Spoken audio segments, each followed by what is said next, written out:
You're listening to Trek FM. Want to join in the conversation and share your thoughts on this episode? Join the Babel Conference, our listeners' discussion group on Facebook. Just type BABEL into the Facebook search field, and we'll look forward to seeing you there. This is Steve Sansweet of Rancho Obi-Wan, and you're listening to the 602 Club.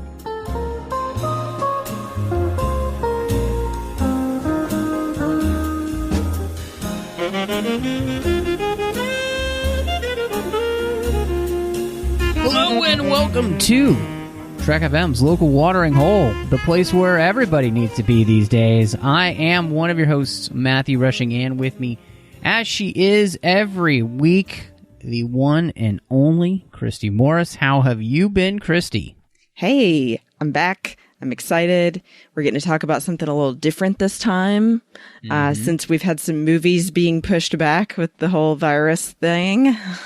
Yeah, we definitely had to rework a bunch of the schedule here, and but it's given us the opportunity to kind of go back and do some, I think, just some different types of things, like you're saying, and some fun things, things like there's a couple movies coming up. Next week, we're covering a movie that you've never seen, and then a couple weeks, we're going to cover a movie I've never seen, so that'll be really fun. So, yeah, the world is not lacking for entertainment, so we have all of your entertainment here on this 602 Club we're covering, and we'll get back to covering what's new when the theaters open again. So hopefully for all those who work in the theater industry, for working the film industry and everything too, and for all the industries that are being affected right now, we're thinking about you guys, we're praying for you guys, and hopefully we can find a good resolution to this sooner rather than later for all of y'all's sakes. But we are just really excited to be here to bring a little light to your day. We got a little light in our day. We got a brand new review, Christy, on Apple Podcasts from Kenny, and he said the best podcast on Trek FM. He gave us 5 stars. And he said, the 602 Club, a geekery speakeasy podcast, is such an amazing podcast and one of the best of Trek FM. The host, Matthew Rushing, and the other hosts on the podcast episodes, depending on the film, TV series, or subject, do a great job of reviewing said film and make it fun for the listeners overall. If you like good podcasts, this is one well worth your time to listen to. We really appreciate that. Thank you for giving us a review. It definitely... Yeah, thank you. Yeah, that's just crazy to hear. We really appreciate those words, and we'll keep bringing as much fun and joy to your life as we possibly can with what we'll be covering these next few weeks. Like Kenny, go give us a star rating review on Apple Podcasts. Help other people find the show. We really appreciate him spending the time to do that. You can get us wherever you get your podcasts, and make sure you're subscribed too, because if you're subscribed to the podcast, you get it as soon as it drops, and that way you can listen to the brand new episodes as soon as they come out. You can find us on Twitter at TrekFM. We're on Facebook at facebook.com/TrekFM. You can go to trek.fm, our website, and you can go to the contact section. There you can send us an email if you have some things you'd love to email Christy and I about. We'd love to get your email. And, of course, there's the listeners-only discussion group on Facebook called the Babel Conference that you can become part of and talk with listeners all over the world. Last but not least, want to say a huge thank you to our associate producers. In this time, honestly, there's no way that we can do this podcast without you and support from listeners just like you. And so if you appreciate what we do here, make sure that the content keeps coming to you each and every week. Go to patreon.com/TrekFM. See how you can become a part of our team. You can be an associate producer like Ken Tripp, Davis Grayson, Ryan Millett, or Daniel Noah on the show of your choice if you give it a certain contribution level. But honestly, every little bit helps. We want to thank those guys because they've been supporting us for years now here on this show. But they also make sure, with their donation each and every month, that everything we're doing here on the entire network keeps coming to people. So appreciate everyone who has been doing that, not only the associate producers here, but everyone through Patreon. And again, that's patreon.com/TrekFM. So, Christy, if people are listening to this, they know what we're going to be talking about. We're going to talk about Swiss Family Robinson, an old Disney classic. And I was wondering for you, because I don't know this, but kind of wondering when your first, I labeled it first Shipwreck was. When did you first see this movie? I actually first saw this probably in about 1992, 93, when I was 5 years old. And I know the timing because I remember it was in the upstairs level of my dad's office building to keep me busy. He used to be a copier repairman and worked for a company called Riddle. I don't know if you've heard of them, but yeah, in the upstairs level, there was a room that they weren't using anymore, and me and another guy's daughter would sit up there, and while Dad was working, we would watch this, Old Yeller, all of the 60s and 50s era Disney live-action movies. So, yeah, this is part of my childhood for sure. What about you? You know, I honestly can't remember the first time because, well, it's been a lot longer. But I know that this is a movie that I saw very early as a child, and it had a massive influence on me in the sense that this is where my love of tree houses comes from, and my desire to always have one comes from this movie. I just thought they were so cool. And I still do. I absolutely adore tree houses. In fact, me too. Yeah. Have you seen the show Treehouse Masters on Animal Planet? Yes, I have. Yeah. Okay. So you know what I'm talking about. Have you seen the ones that you can stay in for Airbnb in Atlanta? No, I haven't. That's really cool, though. Yeah. Anyway. Yeah. In fact, tree houses. The Treehouse Masters actual location, where their treehouse headquarters is about 2.5 hours north of where I live. So we've wanted to go and stay at one, but they're so backed up with their bookings. You have to like do it a year out. So hopefully we'll get a chance to go stay with them. But yeah, I mean, this is one of those movies like you were talking about, like with Old Yeller or Pollyanna or any of those, live action Disney movies. This is definitely one that was in heavy rotation when I was a kid, and grew up with and adored then. And I mean, I'm not going to lie, I still love this movie. And I think part of that is just, I was thinking, and I was doing some research, and because I didn't know where they filmed this movie. So in filming this, they searched all over the place to try and find, just kind of the right look and feel for what they were going for. And they ended up on the island of Tobago, which is in the Caribbean. I thought that was really interesting because I know of Trinidad and Tobago. They are a group of islands there. And together they form the country of Trinidad and Tobago, which plays in CONCACAF, which is the body of soccer for the western half of like North America, South America, and all that stuff. Anyway, that's how I know of the island. That has nothing to do with the show. But I just thought it was really interesting because I didn't realize they had filmed there. But I think in filming this movie on an actual island and being in an actual place makes the movie just feel so real. Because I also didn't know this. The tree is an actual tree that they just found on the island. And of course, they built the tree house in that tree. And that stood there in the tree to like 1963 before a hurricane came through and tore it down, unfortunately. Or it would still probably be there because the people on the island asked them to leave it there. So I just thought that was amazing. And I think, again, in filming this movie, they made such a great call in going to an actual location like this. Yeah, I think that you really couldn't do a movie like this that's about survival in a desert island without being on a desert island, because otherwise you've got so much you would have to put together set wise to get it to look authentic enough. Yeah, I think they made the right call in going to a real environment like that. And it was really beautiful, even though it seems like it was probably miserable as far as the heat, possibly mosquitoes, and then all of the critters you might run into. But it's beautiful, and the treehouse is the coolest part of the whole movie, if not the wildlife that they get to interact with. I love the zebra personally. Yeah, no, and what's really funny is that this island doesn't actually have any local wildlife. So they had to bring all their own wildlife. So like the monkeys and the zebra and all of the tiger or the elephant, everything that you're seeing there, and I'm sure some of even the exotic birds that they have, those are all there with their animal trainers and everything. So to me, that was fascinating.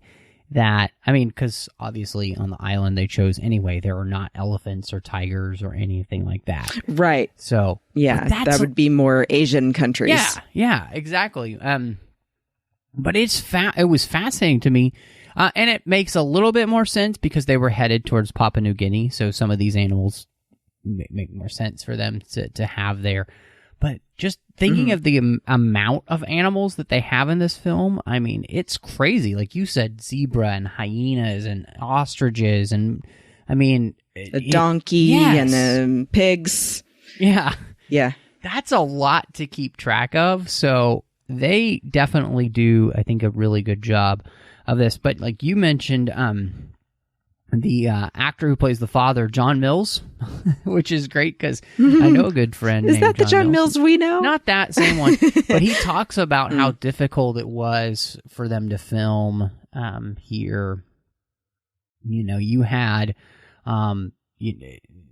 swamps, you had land crabs, you had snakes, you had sharks in the water, barracudas.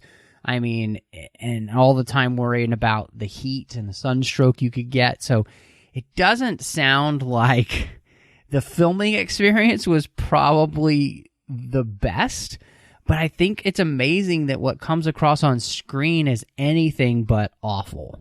Yeah, and especially in the scenes where they are swimming in the swimming hole and playing near waterfalls, it comes across more like Costa Rica, like, oh, it must be so, mild temperatured and comfortable, and there's all this water and lush jungle everywhere, and it's like, no, actually the reality apparently of Tobago is it's just hot. Yeah, and I think that's really interesting because there are those scenes where the two oldest sons and Roberta are crossing the island to get back to their parents, and it does not look like fun. I mean, no. And I was really shocked with just how, it just felt really real, and they were all in all of these places that just did not look like any kind of movie set. It just looked like harsh jungle and type of place you don't want to be caught in. The only thing in the whole movie to myself and my husband that doesn't look real is the fight with the anaconda in the water. Yeah. They did the anaconda fight way before the movie Anaconda. Yeah, so it basically ends up looking like two guys wrestling with a rubber snake that's just limp. So, I mean, they did it, but it wasn't great. Yeah, that's definitely one of the very few scenes in the movie where I'm like, you should probably just cut that scene down a little bit. Mm-hmm. Because it doesn't need to be as long as they have it.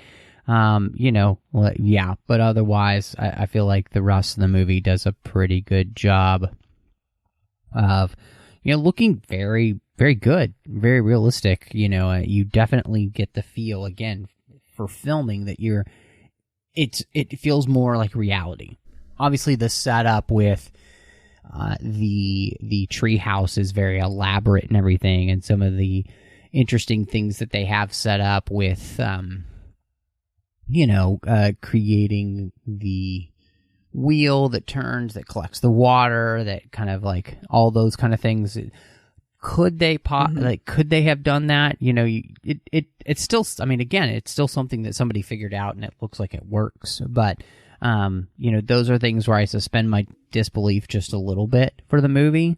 But I feel like the rest of it, again, these are tree houses that were built, in actual trees, and so I think they just made the right choice here to try and make you really feel like you're on an island with this family. Yeah, they really do. I think that it absolutely feels like you're along for the ride with them in a shipwreck situation, having to figure things out one day at a time.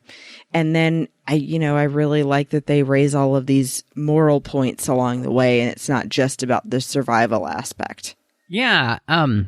So I think that's a good time to kind of switch to our story here. And something I was picking up, and part of this is I haven't seen this movie in years. And so watching it as a full-on adult, I was really interested to be paying attention to the dialogue when especially the mother and the father are talking about the reasons why they were going to Papua New Guinea in the first place, going to New Guinea in the first place, which is, they're from Switzerland, and this is during the Napoleonic Wars. And their fear is that if they stay there, their sons are going to get embroiled, especially their two oldest sons are going to get embroiled in this war to which they don't really want their sons to be a part of. And so they are traveling to this new colony to start a new life that will hopefully be better for their sons. And I thought, that was a really neat setup to have, that this is not just, about some family like, oh, we're going to a new place. Like, they have a very specific reason for wanting to be doing this. And it's to protect their sons from something that they might not even necessarily, the Napoleonic Wars, it might not be something that they necessarily really believe in their sons being a part of. So, yeah, it seems to me even that it is the precursor to Switzerland and real life becoming later impartial in conflicts in general, that maybe this led to that, this kind of situation. And so I liked that aspect of it. And then especially that they mention between the mother and the father, not only that they want to get away from the war and they don't want their sons to go through that kind of life or possibly die because of it. It's also the father saying he doesn't want to just survive, that he wants to really be living life to the fullest. And he's like, I see other people where we were from that decided to just take any job and tough it out, but I don't want to live like that. And I really, really admired that they put that in the story. Yeah, I liked that too. This idea of not just getting complacent in life, and just letting life pass you by. And I thought that was really great, and so this whole thing for them is about trying to start a new life and give their sons a better life instead of getting caught up in this war. And, the reason they end up on this island is because their ship is attacked by pirates and they're driven into a storm, which the storm ravages the ship, the crew abandons ship, and they're left on board, and they end up running aground off this uninhabited island, and that's how they end there. And it gives them this opportunity to do something to which in many ways feels similar to the reason that they were going to New Guinea in the first place, which is, like you said, they find a way to kind of start a new life. And because they have no idea whether they'll ever be rescued, and they have no idea how long they're going to be there. And so for them, they make the best of the situation that they're in. I just thought, it's interesting the last couple weeks of the movies we've talked about how they've kind of applied to the situation that we're in. And, and the idea of making the best of where you are sometimes too, like they leave because they don't want to be complacent and stuck in life and stuck in a place where their sons may go to war and doing jobs that they might really want to be doing. But that they end up in a place where they have to make the best of it, and they don't really have much. And so I just thought it was a really nice, it's a really nice parallel, strangely enough, with where we kind of are in our world, where we're having to make the best of situations that are not great. Like our lives in many ways have kind of been, shipwrecked. And they end up practicing the ultimate in social distancing. Nice. Yeah. I mean, they basically are teaching you that there's minimum things that you need to survive, but all of these other things that you think you need are actually just wants and comforts. They're not requirements to live. And that this family was able to essentially start with hardly anything left except the clothes on their back and pieces from the boat that wrecked, to build this new place to live and to figure out how to get clean water and food and all of these things. But they figured it out. And I think that's the biggest lesson of this whole thing, is how to be more minimalist, but then also how to survive when you need to. Not that it's, like a play-by-play guide, but it gives some pretty good ideas. And it's interesting, too, because, I know I bring up my dad a lot, but that's the bond that he and I have always shared, is that he wanted me and my sister to know that just because we were girls didn't mean that we couldn't do anything that he could do. And that he wanted us to be able to take care of ourselves and learn those kind of skills. So, movies like this really mattered to our relationship as father and daughter. I think that they really also focus on what's the most important, and that's the people you have with you. Yeah, I really like that, because I think that whole idea of what are the important things, and that is, something to which they left because they were putting the important things first, which was their family. And then they're put in a situation where everything is stripped away from them except for the people. They just have their family. In the first few, days there on the island, before they start thinking about, building the house, all they have is this rickety tent on the beach. They have, which looks awful. Yeah, it is awful.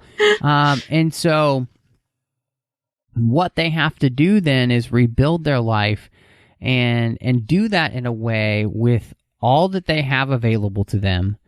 And I think it really does remind them all about what's really important in life, because what we see is that through this experience, the mother and the father realize that they have everything they need together with their sons. They have each other and their family. They realize that they couldn't want more out of life than being able to work the land, provide for themselves, have a good home, and to do those type of things. And then their oldest son, too, realizes that as well. His goal is never to be, involved in banking or working in an office.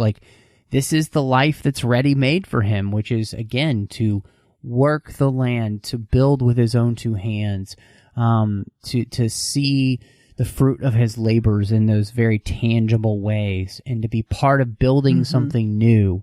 And so it's just really interesting, because then you have the juxtaposition of the only one in their family who, Ernest, and Ernst is the one who, he wants to be back in civilization. His whole life is books and learning in that sense. And so, but even he is able to learn I think some of those valuable lessons in life that he could never have learned elsewhere. So I just really love that this movie just kind of reminds us about what's really important. And on top of that, I thought it was really interesting, that they get to the island from the ship for the first time on this raft that they've built, and the father starts talking about the first things they have to do. And I love that the mother says, that's not the first thing. And they all get on their knees and they pray and they thank God that they're safe. And again, I think it's just a great moment to remember, what are the most important things in life, and sometimes the only way to remember what's truly important is to have everything legitimately and literally stripped away from you. And to just get down on your knees and be grateful for what little you have. I think that that's something to, again, related to what we're going through right now with COVID, is that there are the things that are the most important that really matter. And then there's all of the other things that we could live without. They're nice to have, but we'll be okay. And I really like that they do have that moment. I'm so glad you mentioned it, that they pray when they get there, because it's showing gratefulness, and that you can at any moment have everything stripped away from you. And what are you going to do with that? And they show how they rise above it, and that they still have hope in the spite of everything being so messed up. So it's really nice to have that kind of positivity, especially again at a time like this. Well, I think that's one of the things that this movie does, is that it is a kind of a lighthearted movie in that sense. You always know that the family is going to overcome things, and I think that's good. We need those type of things. And what I like is that it doesn't show this as not being a struggle, because it's definitely a struggle for them to get used to, especially, like the mother, to get used to this idea of living in a tree and everything is completely different or whatever. And so again, what do we see the father do and the sons do? They try to make this feel as comfortable for her as possible by giving her as many of those kind of creature comforts that she might be used to. And then it just, for all of them, this whole thing is about a shift in perspective, a shift in the perspective of where they are and how this can actually be a good thing and not necessarily just the worst thing that's ever happened. We got stuck on a deserted island and now life sucks, and it really is all about how your perspective changes your reality, and how you perceive something makes a difference. And so I really appreciated that about the movie. Yeah, I couldn't agree more. It's funny. I think that we're both on the same page with just adoring it from start to finish. And it's mostly because of these really nice themes that I feel like you don't always get now with modern movies.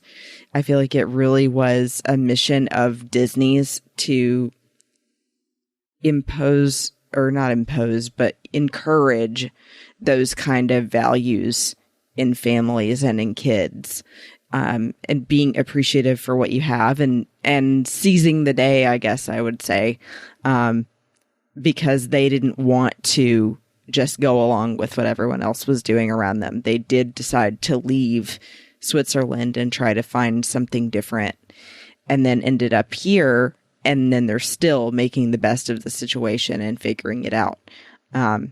You mentioned something that I thought was really interesting too, is that this movie also does legitimately bring up this idea of the kind of the pros and cons of living on a deserted island, and that they're as good as they end up having it, they don't have everything they need to have the best life, especially and most importantly for their sons. Right, like more women. Yeah, because just having your mom there isn't really going to do it for you. No. I mean, but I mean, that was something doesn't really help. I really, no. Yeah, that was something that it really took me, was that the mom keeps bringing up, yes, we have everything we really need, but that's everything you and I need. It's not everything necessarily that our 3 sons need. And then even later when the father says, well, look, now we've got one woman they've found. She's like, we have 3 sons. 2 more to go. She is being positive, but she's also seeing the reality that everyone has that desire to grow up and have their own space, leave the nest, find someone to spend their life with. And they aren't necessarily having that opportunity at this point. So, you hope that they're going to get to meet other people at some point, but she understands that the reality is the sons may leave. Yeah, I think that's something that is really fascinating to me, is this whole idea of the fact that and she rightly brings up, we don't have everything we need for our sons for the long haul here, because they would never be able to have a family. Yes, they could live a good life, but they wouldn't be able to have a family. They would never be able to get married or fall in love or have any of those things. And so, just that idea is and I think it's interesting, you see the dad not necessarily really thinking of that. And I think she just brings up a great point. And so, when they end up running into, Roberta and bring her with them, and it's actually almost worse having one woman instead of none, because of the conflict that it causes between the two older brothers. And so, I think what's interesting is, obviously the way the story ends up working out for them is that the, middle son gets what he wants, which is to go to college and everything, and the oldest son will get what he wants, which is to live on this island with his parents and who will become his wife, Roberta, and to build a life for themselves. And of course, because this is a new island, this will actually be a place where other people might come and live too, so like it ends up all working out pretty well. But the reality of like, you have the most important things, but once you have those, most important things, there are other important things that they didn't have by being here on the island, and thankfully, right. One of the things that allows them to be able to find some of those important things is by, like you were talking about, the father reminding the mom, like, if we ever want to get out of here, if we ever want our children to be able to have those things, well, we can let our oldest sons go and explore and see what else they can find on this island. We have that opportunity, and part of that is letting them go and letting them grow up. And so it's interesting to be able to have that part of this movie kind of portray what it's like to be a parent and, have to let your kids go as they get older. So it's not I wouldn't say it's like a massive theme of the movie, but we do see these parents have to struggle with the idea that, they're letting their sons go on a boat that they built to circumnavigate, hopefully, this island, but they don't know if they're ever going to even see them again, so... Right. Yeah. Yeah, none of them have ever been there or know what they're going to run into or how far it is around. Any of these things. And, of course, there were no phones or anything like that around. There's no GPS. Hey, Mom, we found the other side. So, they just have to hope they're going to come back. And then they do. And they've got the scroll with them. And that was another thing I meant to throw in. It obviously also wasn't a huge theme, but I like that they insinuate chivalry is not dead, but women can also be independent. That they're showing that the mother and Roberta have learned how to do everything that the men are doing as well, but that the men can still treat them with respect and like a lady and, like opening doors and asking them to dance and just like really nice things you can do for a person to show them that you care. But it doesn't mean that these women aren't capable of taking care of themselves or shooting a gun or fighting pirates. Yeah, that's one of the things I thought was really interesting. Obviously, throughout the movie, the men are protecting the women, but at the same time, in that fight with the pirates, the women are doing just as much fighting as the men. And, you can see that up at that rock alcove that they've kind of got as their, like, high ground. Why Obi-Wan wanted the high ground now. They're there in the high ground and they're fending off pirates. They're shooting pirates. They're battling pirates, with their muskets against sword, just as much as the men are doing. So yeah, I think that's something that's is really important. And there's that moment like where she's getting Fritz to teach her how to shoot. She knows how to shoot. It's my favorite. Yeah, she just wants to be close to him, and then of course she shows just how good of a shot she is. And why is that? Because her grandfather, who is the captain on a ship, has taught her how to shoot. So yeah, absolutely. She already knew. She was just using as a ploy. Yep, absolutely. She's reeling them in. So absolutely. No, I think that's an interesting thing in this movie because it was interesting the moment that they find out that she is a girl, and then they start being a lot nicer to her. But I also appreciated the moment where there's that schism between Roberta, Fritz, and Ernest about whether or not they should go back or forward.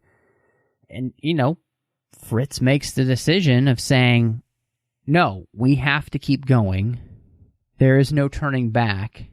And, Roberta chooses to continue to follow Fritz, and Ernst comes with them. But in that moment, he's not treating her like anyone other than somebody who has to be able to get to the other side of the island. And, then that they find the zebra that helps with all of them not having to carry as much weight and everything. And so I just, but he's like, but I'm not going to carry you the whole way either. Exactly. So yeah, I think that's a good point. The fact that chivalry isn't dead and, shouldn't be, it's not about, it's not about treating somebody as not as strong or good enough or whatever. It's just about respect. That's all it should ever exactly. And it at least is growing up for myself, but that was all it was ever about either. So yeah, I really wanted to mention that because I love that. And it just, me, even now at this point in my life, rewatching it, it's just one of those things that sounds silly where I go, swoon. It's so sweet. Well, we have the cast here, and one of the things that I was really keying into here in this rewatch was just how much I liked John Mills here as the father, and just how good of, I felt like for the most part, of a dad he is. He's just a great father. He's one who really loves his sons. He obviously shows his sons what it's like to be a good husband to his wife. He does everything he can to take care of his wife in a way that honors her as well, and gives her the best life he possibly can. And at the same time, he's not a man who was afraid to allow his sons to become men as well, to give them responsibility, to make sure that they lived up to that responsibility, So I really appreciated him as a character, and I just really gravitated towards just this idea of what such a good father he is. And, we don't have a ton of those represented anymore in media, but, he's the dad of dads. He really shows what it means to be a good father and a good husband. And I think John Mills is just so likable in this role, when he asks Roberta to dance instead of the other two boys to dance, and like kind of shows them what it means to be a good gentleman. It's just great. Mm-hmm. Yeah, he totally steals the show. I love that he really can, especially let Francis, the youngest, kind of do his own thing, but he's still there to instruct when needed or to discipline when needed. But he really has more of a hands-off, let them make their own mistakes approach. And I think that that's a good thing, the way that he does it. But that he jumps in when he's needed to, with Fritz and Ernst, when they're fighting, he's letting them fight it out a little bit. But if it seems like it's going on too long, they're getting too rough or whatever, he does jump in every time and says, okay, what is going on? Get over it. This is enough. But then he, like you said, knows how to diffuse the situation and then come in and be a gentleman again and come up with having the first holiday they're ever going to have on whatever they named it. What did they name it again? New Switzerland, I think. New Switzerland. Doesn't really roll off the tongue. No, not really. So yeah, I agree. I really enjoyed him as well. And it was kind of funny. He kind of also reminded me of Rex Harrison a little bit, but Rex Harrison, is a little more refined. Mm-hmm. Yeah, no, I can understand what you're saying. I just loved the scene with him too, where he's just playing with his sons in the waterfall and all that kind of stuff. And, he's trying to do what his younger sons can do, with switching the hands as they're, on the vines and everything. And just not afraid to fail in front of his sons, right? Like the fact that he doesn't do it and he falls into the water, and he just makes a joke of it. That's just good manhood, like the fact that he couldn't do what his, 18-year-old son can do. And he's probably in his 50s. Okay. Then that's probably the way it should be, So just all of it. Yeah. I just really liked, what did you end up thinking of, Dorothy McGuire, as mother? She's perfect. And it's funny because I also knew her from Old Yeller. You'll notice a theme with this group of people. They end up in a lot of Disney movies together. But yeah, she's like just the perfect actress for playing the motherly role. She comes across very warm and caring, and the mother that is going to cry when you have to grow up and leave the house, but is still going to encourage you to do that. And she's just so sweet. And then I even read her actual personal story as an actress. Before she got to that point in her career, she was at one point in a convent. So she was a former nun. Wow, that's crazy. I did not know that. Yeah.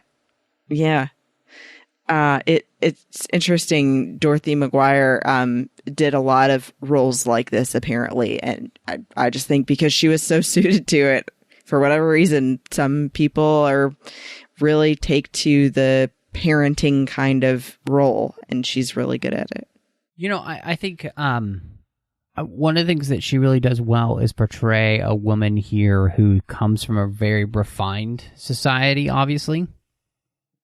Mm-hmm. And somebody who's dumped on a deserted jungle island and who is not used to any of these things. Her worry about, her youngest son and his safety and everything. One, because he's a kind of a holy terror, in many ways, always getting himself into trouble. But at the same time, she, like you said, she does it all out of a place of warmth and wanting to protect her family as much as she can. And I think she brings such a light to this family and the way she portrays them. And again, she's the one who brings up this whole idea of, that they don't have everything they need, especially here for their sons on this island. And so I think she portrays all of that with such ease. And she really was perfect for the role. It's interesting because we have the three sons, and it's so funny because, Fritz is great and Francis is great for different reasons. Francis is the youngest, and he's always getting himself into trouble because he's always, trying to collect a new animal. Fritz is just the rock steady one who is not overly emotional or anything for the most part, and he's kind of a little more stoic. And then Ernst is just the one from the beginning of the movie who's just driving you crazy the whole time. He's even driving his father crazy. And so it's, that kid, yeah, he plays that really well. And it's funny because when you think about it, I hear people all the time that say middle child syndrome. I think he is the epitome of middle child syndrome. He's jealous of everybody around him getting everything they want. Why is it never about Ernst? And I kind of feel for him. And I also see a little of myself in him, even when they're trying to gather things off the boat. And he's picking up all the wrong things. And he's like, Dad, look, this organ still works. And he's like, yeah, right now we need to be more worried about survival. So, like, let's build a raft first. We'll get the organ later. If ever. Stop worrying about the stupid organ. Yeah. Like, it's so not important right now. But I'm totally the kid that would be like, look. I think that Fritz as a character is my favorite, not only because he's dreamy, but also because he is like that rock. He's a lot like his dad. He's very independent. He also is the oldest, so that comes kind of with the territory. But he's very much about doing everything yourself and hard work and seeing the fruits of your labor and building a life. Whereas Ernst is the person that's more interested in what more he can learn and reading and writing and poetry and all of those kind of things. He's not as much into the manual labor aspect of life. And so I think it's fascinating seeing them bounce off each other before they ever even meet another person. Yeah, no, I think you you're know. absolutely right. I love the kind of interplay between them.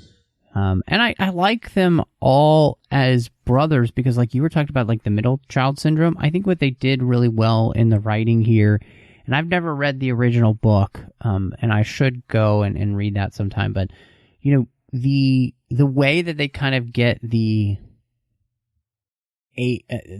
birth order here correct, you know, the oldest son being the more responsible one, the middle son kind of being the complete opposite of the older son, and the younger son just basically being the classic baby of the family, you know. And so they do that. It's funny because they just do that really well in this movie. And the baby gets away with everything. It's exactly what happens. Yeah, I also love Francis, or the actor Kevin Corcoran. I loved him in Pollyanna and in Old Yeller. Again, like I was saying, all these actors appearing in other movies together again. He is so great at playing that kind of wild child character. That's kind of his thing as an actor. And he is so funny in this movie because he is a holy terror, especially for his mother, running all over the place trying to figure out where he's gone off to and not letting him get eaten by a tiger. It's funny, and yet it also enables them to show how good of a parents these people are, because they know when to say no and when to say yes with him. And then ultimately he's going to be okay because they've taught him not to go too far. Yeah, you know, I think they allow him to explore his curiosity, and obviously sometimes, you know, he could obviously hurt himself, but, you know, at the same time, they seem to be parents that are going to allow their children to, they're going to teach them what they think is right, but they're also going to allow their children to make mistakes, you know? So, I think that we can see that plainly with all of them. So, I love all of the sons, and yeah, Fritz is my favorite too, just not because he's dreamy, but because he's the character I would have wanted to be more alike, you know?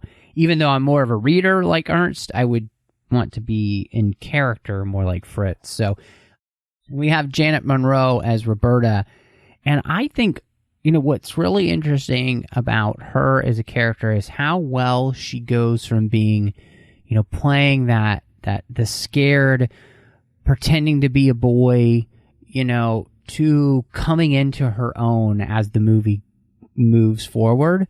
I thought she did a really good job with it, because by the end of the movie, she has so much more confidence. And I don't know if it's just because that's how she always was and she's finally allowed to fully be herself, you know, again. or if a part of this whole experience made her even more like that. But I just really enjoy her as an actress here in the role, and it's not hard to see why Fritz would want or would fall in love with her. But what I also love about that whole thing is that he's not going to change to be who she wants, right? Or yeah. So I thought that was really good too about their relationship and everything. So yeah, she works great in this movie, and another redhead. So yeah, she really, I think you hit the nail on the head as far as what her journey was, because if you think about how you would feel being in her shoes of, you can't let it be known that you're actually female because these pirates could use it against you. So she's terrified for her life anyway, and then also of them possibly finding out her secret, and then being taken by some guys that she doesn't know off to another place. She just feels like she's being dragged everywhere and doesn't know what's going to happen from one minute to the next. And then finally, after they find out that she's a girl and that she has good intentions and the truth about why she and her grandfather are there, they have that trust between the two of them, or her and their family, and she gets to open up and to feel safe again. And then even further to gain confidence and to feel like she is getting to be a woman again and wear a dress if she wants to. And then have fun riding a zebra. I mean, that's my dream. Yeah. They make the coolest noises. But yeah, I do also like that you mentioned their relationship between Fritz and Roberta as well, because I think that was a big moment when she's trying to convince him to go to London. And he says, no, I'm never going to be in London. Because you're thinking in the moment, if this is the first time you're seeing this movie, that he's just going to go along with it because he likes her. And he's like, no, that's not who I am. I'm not going there. So if you want to be with me, you're going to have to stay here. Yeah, and I mean, I just appreciate that because, in many ways, this is where you want characters to not choose to not be themselves to be with somebody, and this is the honesty of this is him saying, this is who I am, this is what I want. If you want those things too, that's great. But he's also not asking her to change her mind specifically. Mm-hmm. And I thought that was a really interesting thing. He doesn't ask her to stay. She has to make up her own mind about what she wants. I thought that was really interesting. He doesn't even ask her to stay. He wants her to stay, but he never asks her, So, good point. The whole point of this being it's not even about us being in a relationship or, what one person wants or what another person wants.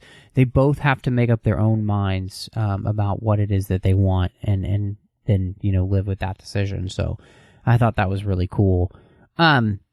Something that wasn't on the outline, but what did you just end up thinking about the whole pirate subplot, kind of driving the kind of I would say probably the C part of the narrative?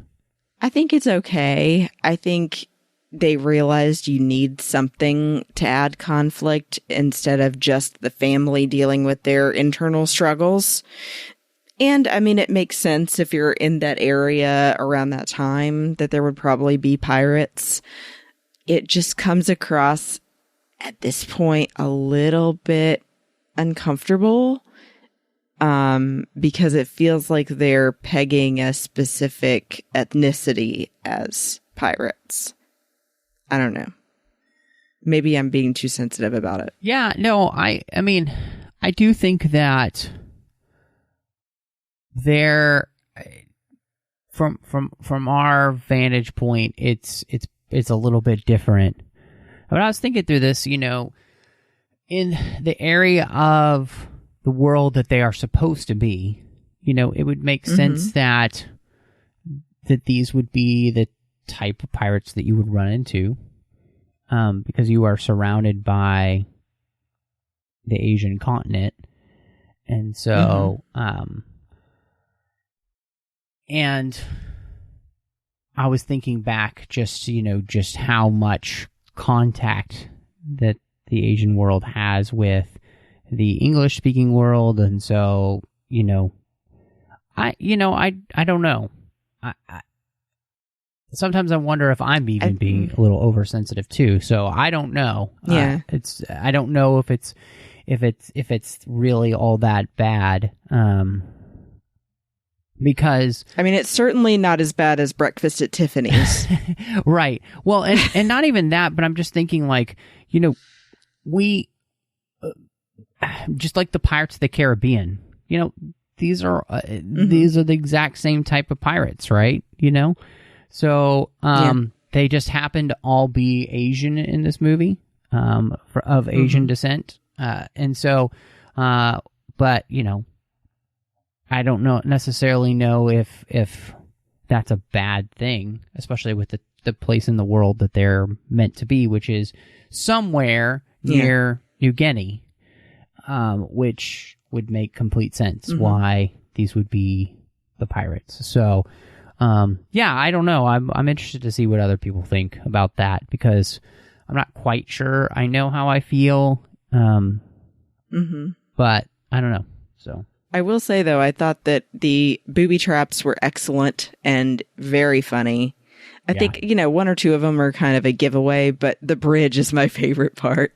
I was wondering, too, how they got all of those logs up there, because those things look super heavy. I'm like, how in the world? The ones they released down the mountain? Yes. Yeah. And one of my favorite lines in any movie is when they release the logs and Francis goes, "Hey, look, there's a man getting squished." I did not catch that. Yeah, it's pretty funny. I do like what he says. "Oh, my pirate alarm." Yes. No, that's great. So I one of the things before we even got to ratings, I was wondering is, when you have a movie like this, do you feel like this one still holds up? I feel like it does pretty well. Especially for all of the themes we were talking about with family and growth and what matters most in life. Absolutely. I think the only things that don't hold up are just kind of some of the pirate scenes. It maybe made me feel at least a little culturally more uncomfortable now. But for the time I could kind of understand, because this was in 1960. But I think, too, they could have just done a little bit better job, like I said, with the anaconda fight. And I forgot to mention Janet Munro's squeals when she sees the lizard felt really fake. It was like, ugh. But yeah, otherwise, I would say, for the most part, it does. And I enjoy watching it every time, so. Yeah, I think, to me, it pretty well holds up in the sense of, this is a good family action-adventure movie, in the same vein as, the type of movies that we still see today, like the newer Jumanji movies, So this kind of fun, more lighthearted action-adventure that you can watch with the whole family. And, so I definitely think it holds up in that way.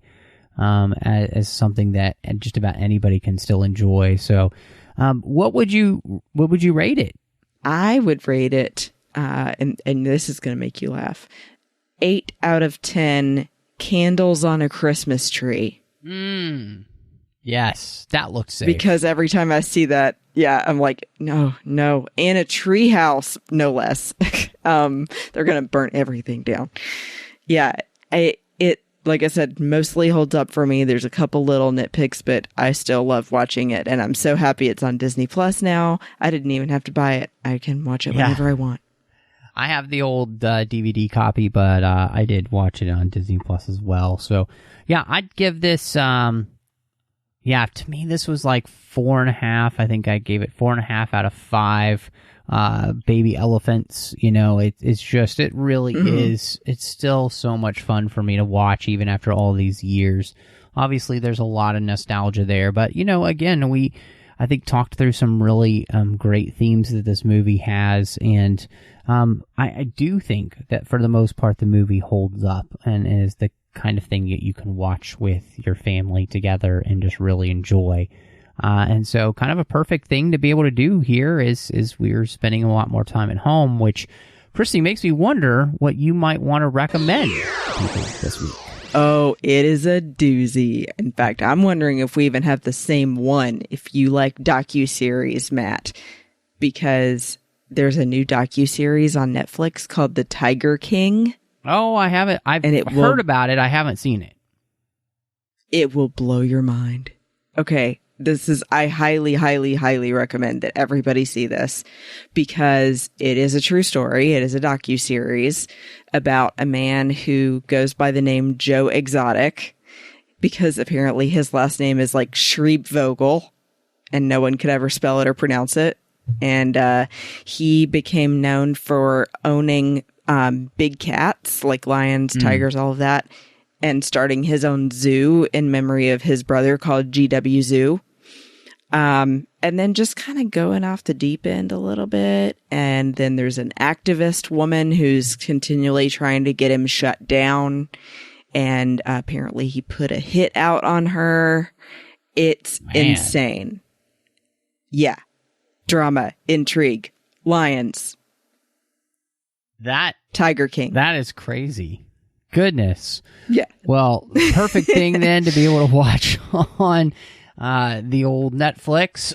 For me, I've been reading this book called Walt Disney: The Triumph of the American Imagination, and it's excellent. I am only about a third of the way through, but it's so good. Walt Disney helped change so much. And in many ways, it's really interesting, too, to be able to see the parallels between him and George Lucas as well.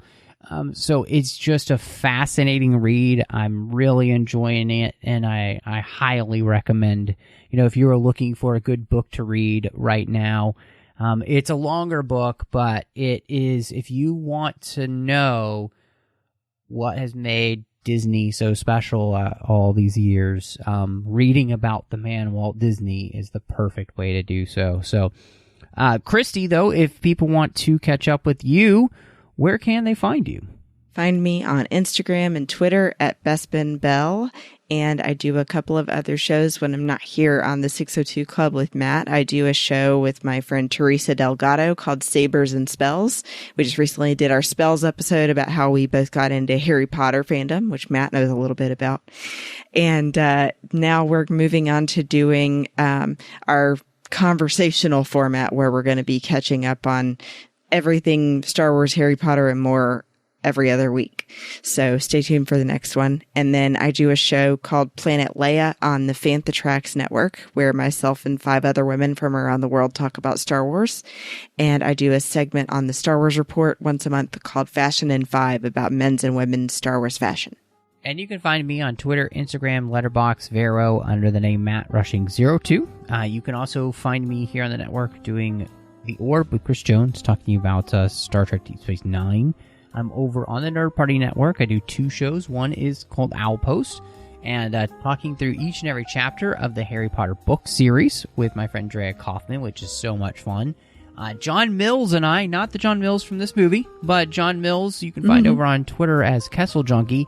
We do Aggressive Negotiations talking about Star Wars each and every weekend, so I highly encourage you to check it out. It's so much fun.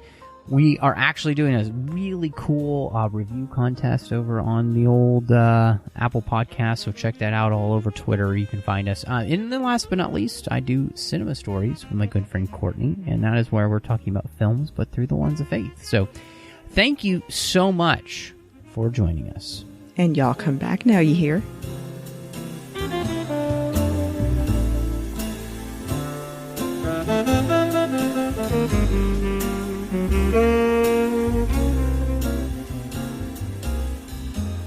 Thank you.